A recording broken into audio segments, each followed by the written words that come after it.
Assalamualaikum warahmatullahi wabarakatuh. Sebelumnya perkenalkan, nama saya Faris Abdullah Soleh dengan NIM belakang 115 dari kelas 2024D.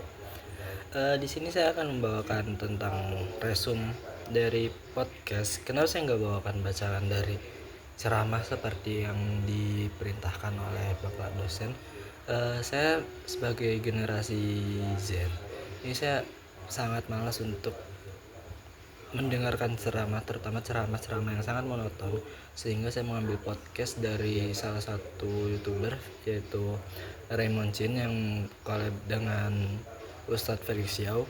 Di sini mereka mengundang ada Tretan Muslim, yang mana mereka itu berdiskusi tentang menjadi manusia dulu lalu beragama.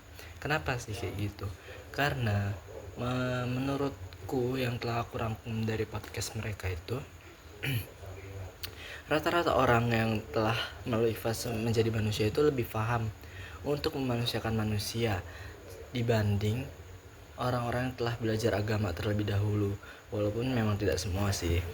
Di podcast ini juga kita banyak sekali menemukan kata radikalisme ataupun Islam ekstrim, seperti yang didengar dalam podcast bahwa Ustadz Felix Yao ataupun Tretan Muslim pun pernah menjadi bagian dari Islam yang ekstrim.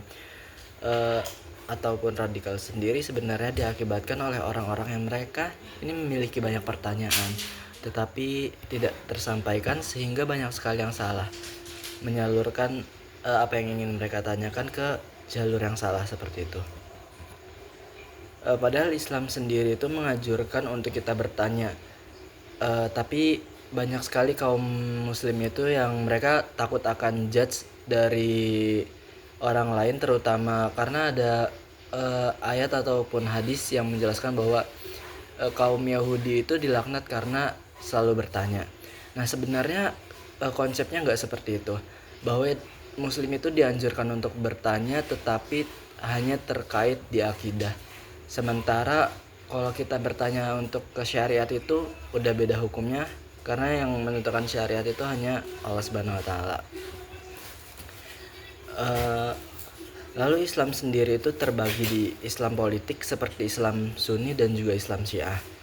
Yang mana Islam Syiah ini hanya mereka itu mengedepankan pemimpin itu bahwa harus dari keturunan Nabi Muhammad SAW. Lalu ada juga mazhab yang terbagi menjadi 4 seperti mazhab Syafi'i, Hanafi, Hambali, dan Maliki. Di podcast ini juga Tretan Muslim itu menekankan pentingnya menjadi manusia sebelum beragama, karena menurutnya itu banyak orang yang berkhotbah tentang agama itu sering gagal menjadi manusia dan sering menghakimi manusia yang lain. Lalu dia pun mengkritik tentang sistem pendidikan Islam di Indonesia karena lebih mengutamakan fikih dan sejarah sebelum mengajarkan tentang iman, sehingga banyak mengarah pada intoleransi intragama. Lalu radikalisme juga itu kebanyakan berakar dari pendidikan intragama yang berfokus pada fikih dan kurangnya pengawasan dari pemerintah. Padahal pemerintah itu dapat mengawasi dan mengatur melalui Kementerian Agama. Mungkin segitu aja resume dari saya, dan kurang lebihnya mohon maaf. Terima kasih. Assalamualaikum warahmatullahi wabarakatuh.